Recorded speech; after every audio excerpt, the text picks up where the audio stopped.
Assalamualaikum warahmatullahi wabarakatuh. Halo semuanya, perkenalkan nama saya Cynthia Dwi Nopitasari dengan NIM 1262052122126 dari PGMI 5D. Di video kali ini, saya akan menyampaikan materi tugas kelima tentang pendekatan, strategi, metode, dan teknik pembelajaran IPS, MI, atau SD. Pada materi kali ini, akan membahas tentang A. Pengertian pendekatan, strategi, metode, dan teknik pembelajaran IPS, MI, atau SD. Yang ke B. Macam-macam pendekatan, strategi, metode, dan teknik pembelajaran IPS, MI, atau SD. Langsung saja pada poin ke A. Pengertian pendekatan, strategi, metode, dan teknik pembelajaran IPS, MI, atau SD. Pengertian pendekatan pembelajaran. Pendekatan pembelajaran merupakan aktivitas guru dalam memilih kegiatan pembelajarannya. Dilihat dari pendekatannya, terdapat dua jenis pendekatan, yaitu pendekatan pembelajaran yang berpusat pada siswa dan pendekatan pembelajaran yang berpusat pada guru. Yang kedua, strategi pembelajaran. Strategi pembelajaran adalah suatu kegiatan pembelajaran yang harus dikerjakan guru dan siswa agar tujuan pembelajaran dapat dicapai secara efektif dan efisien. Yang ketiga, pengertian metode pembelajaran.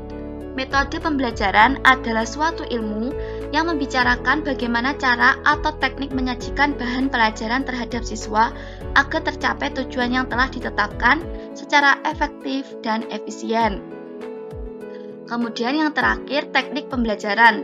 Teknik pembelajaran mengacu pada ragam khas penerapan suatu metode sesuai dengan latar penerapan tertentu, seperti kemampuan dan kebiasaan guru, ketersediaan peralatan, kesiapan siswa, dan lain-lain. Selanjutnya yaitu poin ke B tentang macam-macam pendekatan, strategi, metode, dan teknik pembelajaran IPS, MI, atau SD. Langsung saja pada yang pertama, yaitu membahas macam-macam pendekatan pembelajaran IPS, MI, atau SD. Ditinjau dari pendekatannya, pembelajaran dibedakan menjadi beberapa jenis, antara lain pendekatan konsep. Pendekatan ini bergantung pada apa yang diajarkan guru berupa bahan atau isi pelajaran dan bersifat kognitif. B. Pendekatan keterampilan proses. Pendekatan keterampilan proses menekankan pentingnya kebermaknaan belajar untuk mencapai hasil yang memadai. C. Pendekatan ekspositori atau model informasi. Dalam pendekatan ini, siswa diharapkan dapat menangkap dan mengingat informasi yang telah diberikan guru. D. Pendekatan inquiry atau discovery. Pendekatan ini merupakan pendekatan mengajar yang berusaha meletakkan dasar dan mengembangkan cara berpikir ilmiah. E. Pendekatan interaksi sosial. Pendekatan ini menekankan terbentuknya hubungan antar individu atau siswa yang satu dengan siswa yang lainnya. F. Pendekatan tingkah laku atau behavioral models. Aspek penting dari pendekatan ini ialah melatih siswa dan memperkuat respon siswa yang paling tepat terhadap stimulus. G. Pendekatan konstruktivisme. Peserta didik mengembangkan apa yang mereka ketahui melalui proses penyelarasan gagasan-gagasan baru dengan gagasan-gagasan yang telah dipelajari pada pengalaman sebelumnya. Dan yang terakhir, pendekatan kontekstual teaching and learning atau CTL. Pendekatan kontekstual merupakan konsep belajar yang mengaitkan antara materi pelajaran dengan situasi dunia nyata siswa. Yang kedua, macam-macam strategi pembelajaran IPS, MI, atau SD. Beberapa contoh strategi pembelajaran yang sering kita temui antara lain strategi ekspositori. Dalam strategi ini, materi pelajaran disampaikan langsung oleh guru, peserta didik tidak dituntut untuk menemukan materi itu. materi pelajaran seakan-akan sudah jadi karena strategi ekspositori lebih menekankan pada proses bertutur. B. Strategi pembelajaran berbasis masalah. Strategi pembelajaran ini menekankan pada penggunaan masalah aktual sebagai satu pembelajaran yang menantang dan menarik. C. Strategi pembelajaran konstekstual. Dalam pembelajaran ini, pendidik membantu dan mengarahkan materi pembelajaran kepada situasi dunia nyata peserta didik. Selain itu, keterkaitan antara yang dipelajari dengan realitas dunia nyata harus mampu dihubungkan dan mampu menerapkan pengetahuan yang mereka miliki dalam kehidupan mereka. D. Strategi pembelajaran inquiry. Strategi pembelajaran inquiry merupakan rangkaian kegiatan pembelajaran yang menekankan pada proses berpikir kritis dan analitis untuk mencari dan menemukan sendiri jawaban dari suatu masalah yang dipertanyakan. E. Strategi pembelajaran peningkatan kemampuan berpikir. Strategi pembelajaran kemampuan berpikir merupakan suatu strategi pembelajaran yang bertumpu pada proses peningkatan kemampuan berpikir peserta didik melalui telaah fakta-fakta dan menghubungkan antara pengalaman yang dimiliki peserta didik dan dikaitkan dengan kehidupan nyata.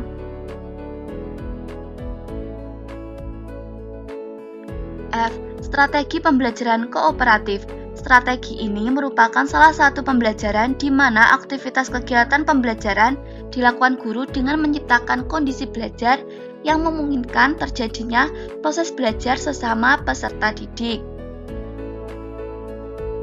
Selanjutnya yang ketiga, macam-macam metode pembelajaran IPS, MI, atau SD. A. Metode ceramah. Dalam metode ini menekankan penyampaian informasi secara verbal dan cenderung searah atau dari guru ke siswa. Dalam pengaplikasian metode ini, penyampaian materi hanya membutuhkan waktu yang singkat. B. Metode diskusi.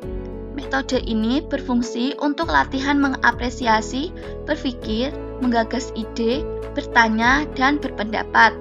Selain itu, dengan metode ini, siswa dilatih untuk menerima perbedaan dan toleransi serta demokrasi. C. Ada metode demonstrasi. Merupakan cara penyajian pelajaran dengan memperagakan atau mempertunjukkan kepada peserta didik tentang suatu proses, situasi, atau benda tertentu yang sedang dipelajari baik sebenarnya ataupun tiruannya. Yang D. Metode tanya jawab. Penerapan metode ini dapat menarik perhatian, merangsang daya pikir, membangun keberanian, melatih kemampuan berbicara, dan berpikir secara teratur, serta sebagai alat untuk mengetahui tingkat kemampuan peserta didik secara objektif.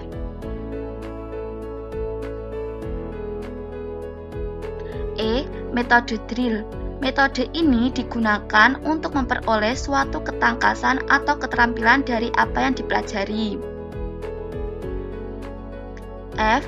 Metode problem solving merupakan cara penyajian bahan pembelajaran dengan menjadikan masalah sebagai titik tolak pembahasan untuk dianalisis, dibandingkan, dan disimpulkan dalam usaha mencari pemecahan atau jawabannya oleh peserta didik. Dan yang terakhir yaitu metode karya wisata. Metode ini biasa disebut juga dengan metode widya wisata atau studi tour. Dalam metode ini, cara penyajian pembelajaran dilakukan dengan membawa peserta didik keluar untuk mempelajari berbagai sumber belajar yang terdapat di luar kelas. Selanjutnya yang keempat yaitu macam-macam teknik pembelajaran IPS, MI, atau SD. Berikut ada beberapa teknik yang dapat diaplikasikan dalam pembelajaran, antara lain A. Teknik diskusi. Teknik diskusi adalah salah satu teknik belajar mengajar yang dilakukan oleh seorang guru di sekolah, yang dimana dalam teknik ini terjadi proses interaksi antara dua atau lebih individu yang terlihat, saling tukar-menukar pengalaman, informasi, memecahkan masalah.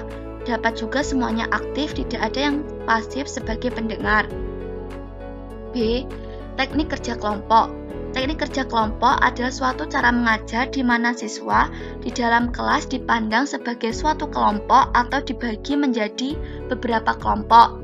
Mereka bekerja sama dalam memecahkan masalah atau melaksanakan tugas tertentu dan berusaha mencapai tujuan pengajaran yang telah ditentukan oleh guru. C. Teknik eksperimen. Menekankan cara penyajian pembelajaran dengan cara menugaskan siswa untuk melakukan percobaan dengan mengalami dan membuktikan sendiri tentang sesuatu yang dipelajari. D. Pemberian tugas atau resitasi. Resitasi merangsang anak untuk aktif belajar baik secara individu maupun kelompok. Dan yang terakhir yaitu adalah teknik simulasi. Simulasi dapat digunakan sebagai teknik pembelajaran dengan asumsi tidak semua proses pembelajaran dapat dilakukan pada objek yang sebenarnya.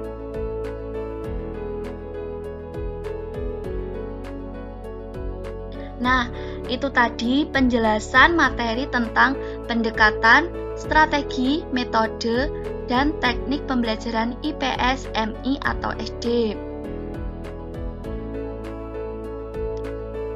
Cukup sekian dan terima kasih yang dapat saya sampaikan. Wassalamualaikum warahmatullahi wabarakatuh.